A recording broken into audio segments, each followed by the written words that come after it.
سڵاوتان لێبێ خۆشەویستان و ئازیزان لە بەرنامێکی دیکەی دیداری تایبەت کە دیداری تایبەت دەکرێت بە پرسەکانی ڕۆژ بە تایبەتی لە پرسە سیاسەکان لەم بەرنمەیەدا کەسانی تایبەت یاخود کەسانی پسپۆر لەو بوارە دێنە ستودیوی دیداری تایبەت دەیاندوێنین لەو باسە گەرمانەی ڕۆژ ئەم جارش لەگەڵ کاک سەروەرجەلی وەکو شرۆڤەکاری سیاسی یاخود دەرچووی زانستە ڕامیارەکان تاوتەی پرسێکن کە لە پڕەکە کەوتە نێو ساحەی سیاسی عێراقەوە بە تایبەتی هەرێمی کوردستان ئەویش دەرکردنی بڕیارێک یاخود دادگای فیدراڵی عێراق یاسای دەرکرد سەبارەت بە نەوت و گازی هەرێمی کوردستان کە بە نادەستوری لە قەڵمدا لە هەمان کاتە لەلایەن سەرۆک بارزانی و هەردوو سەرۆکایەتی کە سەرۆکایەتی هەرێمی کوردستان و سەرۆک وەزیران بە نادەستوری ئەو بڕیاری دادگای فیدراڵی لە قەڵم درا یاخود بە واتایەک بڕیارێکی سیاسیە بۆ باسێکی ئابووری لەگەڵ کاک سەروەرجەلیل ئەم باسە تاوتوەکەی کاک سەروەر خێراتی زۆر سپاس بۆ زۆر سپاس بۆ بەڕێستان وەکو پسپۆڕەکەی بەڕێستان باسێکی سیاسی ئابووریە ئەم بڕیاری دادگای عێراق تەبەن ئەمە یەکەم بڕیار نییە کە نادەستوریە لە دادگای فیدراڵی عێراق سەبارەت بە هەرێمی کوردستان و دەگرێت لە بەرژەوەندەکانی هەرێمی کوردستان بەڕێستان چۆن شرۆڤێ وەکو دەستپێکی باسەکەمان شرۆڤەت هەیە بووی سپاس بۆ ئێوە حقیقەت پێویستە پێش وەڵامی پرسیارەکەی جەنابەت باسێکی مەحکەمەی بڵێن دادگای فیدراڵی عێراق بکەین هەرچەند پسپۆرەکەی من پسپۆری یاسایی نییە بەڵام بابەتەکە لەبەرەوەی کە سیاسیە بەشێکی بڕیارە یاسایەکان کە بە یاسا ئەکرێت لە عێراقا لایەنی سیاسی زۆر تایە زاڵەوە ئێمە هەوڵێن لەو چوارچێوەیە دەرنەچین محکەمەی فیدراڵی یان دادگای باڵای عێراق بەپێی دەستوری هەمیشەیی نوێی عێراق کە لە ساڵی 2005 دەرچوو بە مادەی 92 ئەم محکەمەیە دامەزراوە کە لە دوو فەقرە پێکێت فەقرە یەکەمیانەوەی ئەم محکەمەیە ئەبێت لە ڕووی داراییەوە سربەخۆ بێت واتە لە ژێر هەژمونی هیچ دەسەڵاتێک لە دەسەڵاتەکانی عێراق نەبێت ئەمە یەک دوو بریتی بێت هەڵبژاردننی ئەندامانی ئەم محکەمەیە ئەبێ بە دەنگی دوو لە سەرسی پەرلەمانی عێراق بێت لە هەمان لە دەستور لە خاڵێکی تری لە مادەی 93 باس لە ئەرکەکان و ئەو ئەرکانێکا کە دەبێت دادگای باڵای فیدراڵی عێراق بیبینێت ئەرکی گرنگەکانی بریتە لە یەکلاکردنەوەی کێشەکان لە بینی دام و دەستگاکانی حکوومەتی عێراقی پەسەندکردنی هەڵبژاردنەکان چۆن ئەڵێ حەلکردنی یاخود یەکلاییکردنەوەی کێشەکان لە نێوان ئەقالیم و حکوومەتی ناوەندی یان حکوومەتی فیدراڵی ئەبێ بڵین و هەروەها حەلکردنی ئەو کێشانێکی لە بینی محافظات و حکوومەتی فیدراڵی هەیە و لە بینی محافظات و هەرێمەکان هەیە هەموو ئەمانە ئەکەوێتە چوارچێوەی کاری دادگای باڵای فیدراڵی عێراقەوە حقیقەت ئەو بڕیاری کە لەم ماوانە لەسەر هەرێمی کوردستان دەرکرێت تایبەت بە بڵین سەرچاوە سروشتیەکان لە عێراق ئەمە بۆ خۆی چەند داوایەک هەبووە لەسەر هەرێمی کوردستان لە ساڵی 2012 و لە ساڵی 2019 هەردووکیان لەلایەن وەزیرەوە بووە کە داوای لەسەر هەرێمی کوردستان کردووە لە بەرامبەر نەوتفرۆشتن نیە بەڵام بێ ئاگالەوەی کە لە ساڵی 2007ەوە کێشەی نەوتوغاز لە عێراق کێشەیەکی هەڵواستراوە ئەبواە لەگەڵ حەلکردنی دەستور کە دەستوری نوێ چۆن ئەڵێ نووسرایەوە و بوو بە دەستورێک لە سەرانسەری عێراق ئیشی پێ بکرێت ئەبواە کۆمەڵێک مادە حەل بکرێن یەک لەوانە مادەی 112 دەستور مادەی 140 ئەمانە کە تایبەت بوون بە ئەو چۆن ئەڵێ ئەو کێشانەی کە هەبوون لە عێراقا مادەی 140 ئەوە منتیقەی جێناکۆک ناوی هاتووە و لە هەرێمی کوردستان بە دەرەوەی ئیدارەی هەرێمی کوردستان ناوی هاتووە و مادەی 112 بریتیە لە حەلی ئەوەی کە چۆن سیغەیەکی بدۆزرێتەوە لە بینی هەردوو حکوومەت بۆ ئیدارەدانی ئەو سەروەیەی کە هەیە ئەو سەروە سروشتیە کە لە ڕووی غازەوە بێدیان نەوتەوە چۆن ئیدامی بن بەڵام بەداخەوە تاکو ئێستا هەردوو حکوومەت نەگەشتونەتە ڕێکەوتن و سیغەیەکی معەن بۆ ئەوەی بتوان ئیدامی ئەم چۆنڵی ئەم بارودۆخەوە هەردوو بەیاننامەکەی سەرۆکایەتی هەرێم و سەرۆکایەتی وەزیران دەڵێن ینی ئەم ومادانە کە ینی هەڵواسراون یاخود معلقن لەوەی کە دەبێت دیراسە بکرێنەوە شایانی چارەسەرن پێم وایە لە دوای بەیاننامەکەی جەنابی سەرۆک مەسعود بارزانی و سەرۆکایەتی هەرێم و هەروەها ئەنجومەنی وەزیرانیش کە بەیاننامەیەکی دەرکرد پێم وایە بێ پەرلەمانیش لە هەمان چوارچەوە بەیاننامەیەکی دەرکرد پێم وایە حکوومەتی کاتی ئێستای عێراق کە بەڕێز مستەفا کازمی سەرۆک وەزیرانینە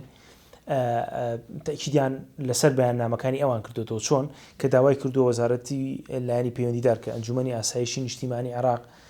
دوێنێ کۆبوونەوەیان هەبوو لەگەڵ سەرۆک وەزیرانی عێراق کە سیغەیەک لەگەڵ حکوومەتی هەرێم بدۆزرێتەوە بۆ چارەسەرکردنی ئەم کێشەیە ینی کەواتە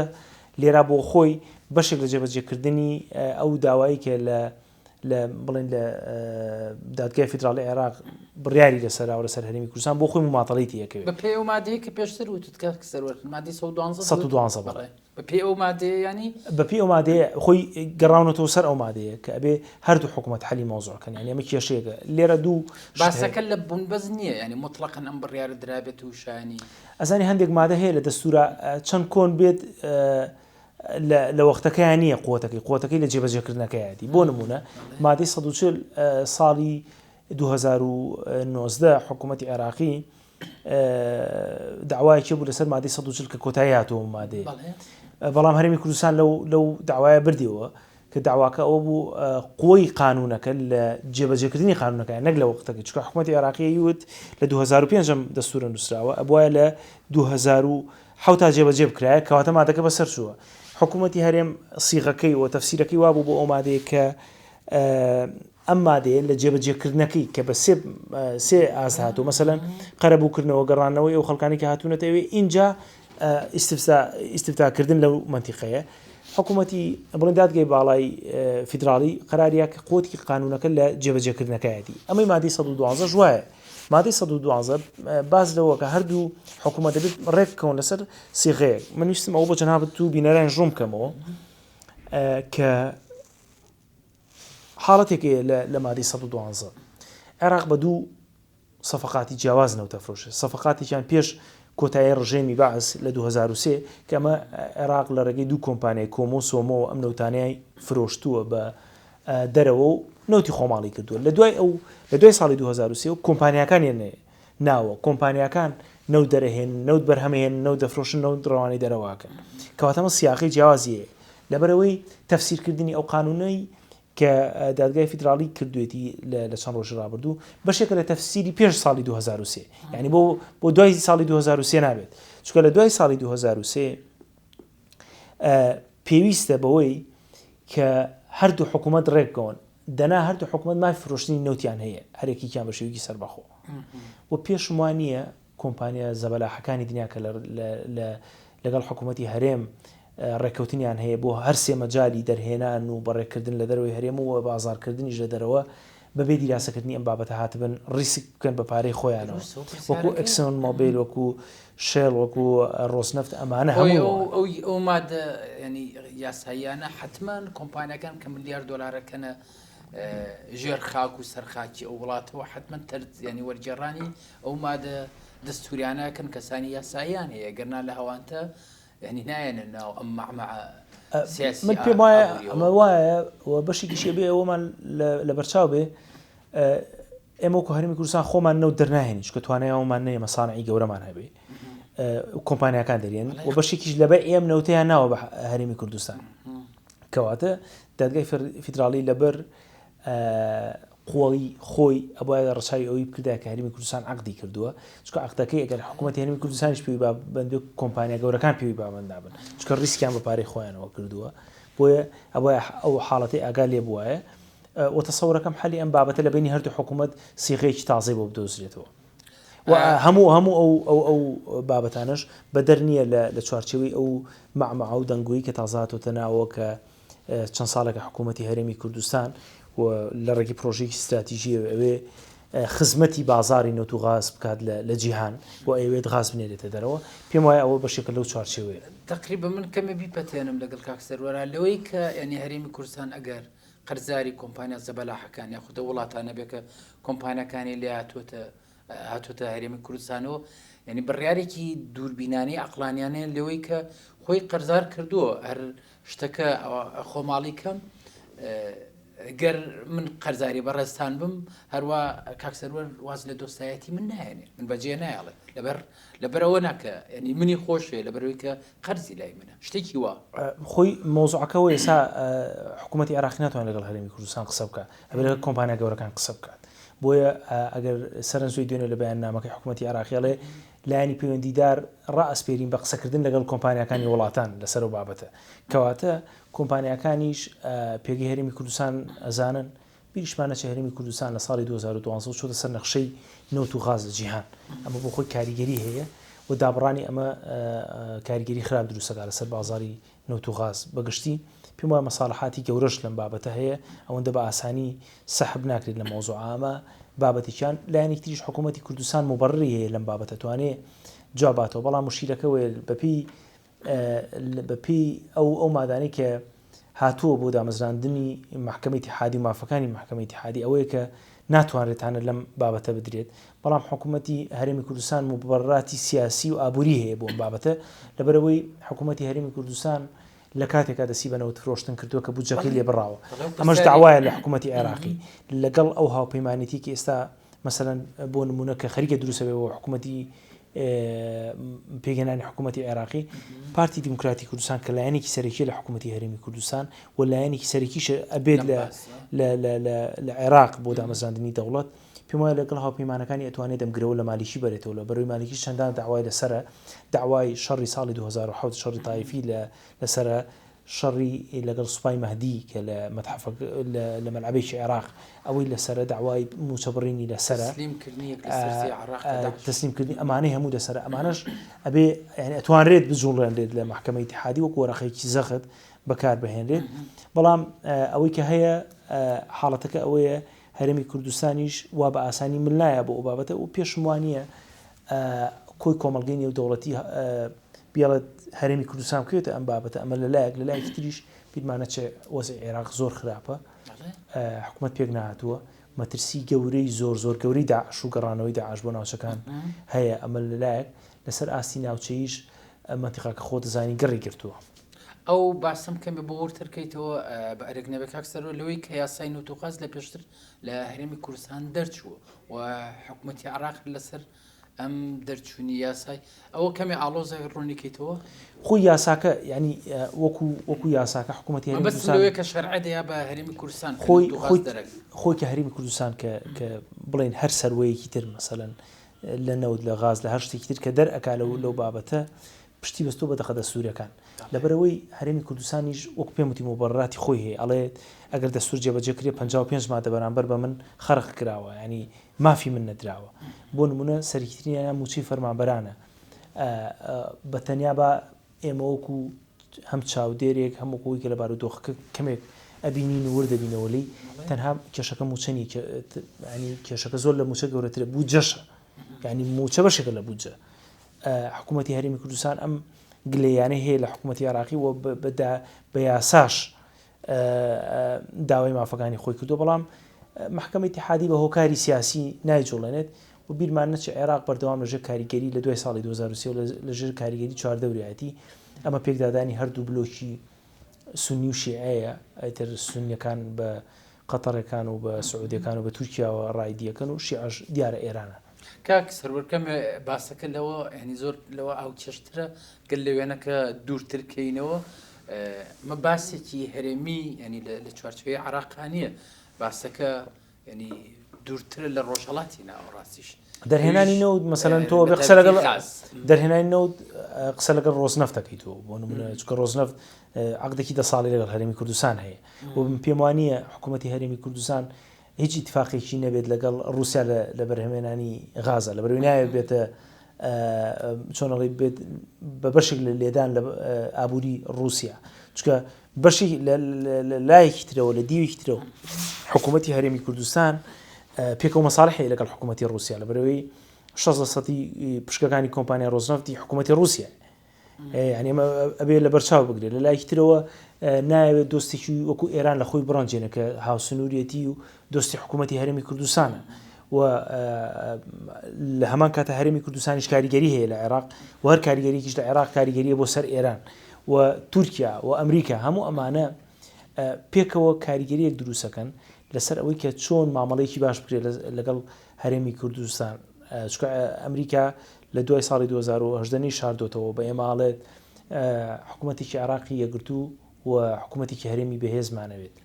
لە چوارچێوەی عێراقێکی یەکگرتوو ئەبێ ئەممان لەبیر نەچێت چکە دۆخی ئەمریکاش لە ڕۆژهەڵاتی ناوەڕاست بە تایبەتی لە عێراقیش لە پاشەکشایە بۆی پێویستی بە فاکتەرێکی وەکو هەرێمی کوردستانە بێ و فاکتێکە بێ کە مامەڵە لەگە بەرامبەرەکانی بکە بە تایبەتی لە ڕووی ئابوووریەوە. ئەکرێ ینی بەم شێوە زۆر لەم باسە زۆر شت ور ناکرێتەوە لە بری وەکو بەڕست هەمووتان لەوەی کە ینی کۆمەڵی عەقد و کۆمەڵی پەیمان لە نێوان ئەم دوو ینی لە نێوان کۆمپانیاکانە هەیەگەر زۆر ورتریکەیتەوە کاتە شەفافیت ینی نێنی لە هەموو دەوڵەتێکە لە هەموو لە نێوانی کۆمپانیاکان و وڵاتانە کۆمەڵی عەقدی نێنی هەیە کە ینی شایانی ئەوەن کە هەموو کەس نەیانزانێ شتێکی وە ینی خۆی بەشێک لە عەقدەکان بۆیە باسەکە کەمی ئاڵۆزیشە. بەڵێ بەشێک لە عەقدەکان ناتوانێت هەر بڵێت تەنها عەقدی ئابووریە یان بوعدی ئابووری هەیە بوعدی ئەمنی هەیە بوعدی سیاسی هەیە. مەسەڵەن هەرێمی کوردستان کاتێک لەگەڵ ڕۆژنەفت مامەڵە ئەکات لە سەروبەندی ڕێفراندۆم بۆ ئەوەیە لە کاتی هەر خەلەلێکە بیرەنەوتەکانی بەرمەترسی نەکەوێت حکوومەتی رووسیا بۆ خۆی بیپارێزێت لەگەڵ ئەکسۆمۆبیلێکا بە هەمان شێوە. بەشێک لەمانە بوعدی چۆنەڵی بوعدێکی ئابووری سیاسیانەی هەیە ئابووری ئەمنیانەی هەیە بۆیە زامنی مانەوەکە. من مزەجێک لەسەر قەتەرت پێ بڵم قەتەریشێکە لەو دەوڵەتانی جەناب دەزانی لە ڕووی سەرچاوی مرۆیی سەرچاوێکی مرۆیی کەمی هەیە لەبەرەوەی جوگرافیایکی بچووکی هەیە لە وەسفێک لە وەسفەکانی 2,700,000 دانیشتوانی خۆی دانیشتوانی ئەسلەکەی 800,000 کەسە ینی نەیتڤەکەی وەیگە پێی بەڵام لە هەمان کاتە خاوەن کەناڵی وەکو جەزیرە و کەناڵی من ئەمێ شتێکت بۆ باس بکەم کە باسی دەوڵەتی قەتەڕەکری ئەڵێ ئەو دەوڵەتەیە ینی ئەمە ئەگەر وەکو بڵین پێناسەیەک بۆ دەوڵەتی قەتەر بکرێت ئەڵێ ئەو دەوڵەتەیە کە نەیتوانی لە ڕووی سەرچاوی مرۆیی و خۆی بسەپێنێت بەڵام سەرچاوە ئابوورەکەی فاعیل بوو بۆەوەی کە خۆی بسەپێنێت کە بڵێ من هەم ئەمش لە ڕێگەی چیوە لە ڕێگەی فرۆشتنی غازێکی بێشمار کە خۆ دەزانی قەتەر لەسەر ئاستی عالەم سێهەمین دەوڵەتە بۆ بڕێکی زۆر لە غاز کە هەیەی یعنی کەواتە ئابوووریەکەی فعال بۆ ئەوەی کە چۆن غاز بفرۆشێ. بیرمان نەچێ ساڵی 2007 ئەگەر جێشی تورکی نەچوایەتە ناو قەتەرەوە ئەو دڵنیا بە لەگەڵ بڵێن جێشی تورکی و ئەمریکەکانی لێنەوە سعودی داگیریە کرد حەساری سەر قەتەر حساری خلیج بۆ سەر قەتەر گەمارۆکە سعودی داگیریە کرد ینی کەواتە توانیوێتی لە ڕێگەی ئابووری و مامەڵی سیاسی و ئەمنیەکانی خۆی بکە. بیریشمان نەچێ سووریا بەشێکە لەو پرۆژەی کە قەتەر ئەجەندای هەیە ئەوێ جێبەجێکەم مەبەستی من گەلەوەی ئەوش لە لام گرنگە بە تایبەتی لە سەردانی سەرۆکوەزیران بەڕز مسعود بارزانی کە لە ڕووی جوگرافیەوە من لە خەریتایی بینین دەرەچەیەکی زۆر باشە بۆی هەرێمی کوردستان زۆر باش مامەڵی لەگەڵم دۆخە کردووە. تورکیا و لەگەڵ قەتەر و لەگەڵ ئیماراتی لە یەک سەبەتا کۆ کردوێتەوە. سیرەکەی ئیمارات بەردەوام مشکلی لەگەڵ قەتەر هەیە تا ماوەی ڕابردوو مشکلی لەگەڵ تورکیاشە بوو. ئێستا هەرێمی کوردستان مامەڵە لەگەڵ هەرسێکیانەکە ینی کەواتە خۆی کردوتە پۆینتی سەنتەر بۆ هەرسێکیان باشە. بەشێک لەمانە من پێم وایە بەشێکە لە دڵنیایی بۆ ئەو دەوڵەتانە کە هەرێمی کوردستان لە ڕووی نەوت و غازەوە نابێتە مەترسی بۆ ئەوانە. ئەویش کە باسی ئەمە باسێکی زیاتر سیاسی ئابووریە بەڵام لە هەمان کاتێ ئێمە لە پرۆتۆکۆڵەکانە ئەیبینین چۆن ینی تەعامل لەگەڵ سەرۆکی هەرێم و سەرۆکوەزیران دەکرێت بە پەرچەمی کوردستانەوە هەمووی گۆڕانکاری گرنگە لە قسەکەی بەڕێستانە هەموو گۆڕانکاری کوردستان بۆتە دیفاکتۆیەکی یعنی ئەوان تعاملی لەگەڵ گۆڕانکاریکی زۆر گرنگە. بیرمان نەچێت هەرێمی کوردستان عێراق بۆ خۆی پرۆژەیەکی پرۆژەی فای پێوترێت ئەو پرۆژەیە سەرکەوتنە لە فاو بۆ ئەوروپا بە دەرچەی قیتاری ئەومان بیر نەچێت جوگرافیای بەڕیان وشکانی بۆ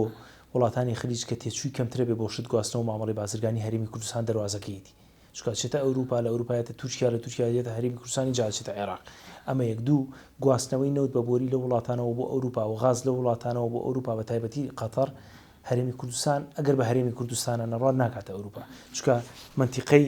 سووریا شەڕ هەیە هەر خودی هەڵگیرساندنی شەڕ لە سووریا لەبەر ئەوە بوو لەبەر دوو پرۆژە بوو پرۆژێکیان ئێرانی ڕووسی سووری بوو کە بچێتە نەوت بفرۆشێ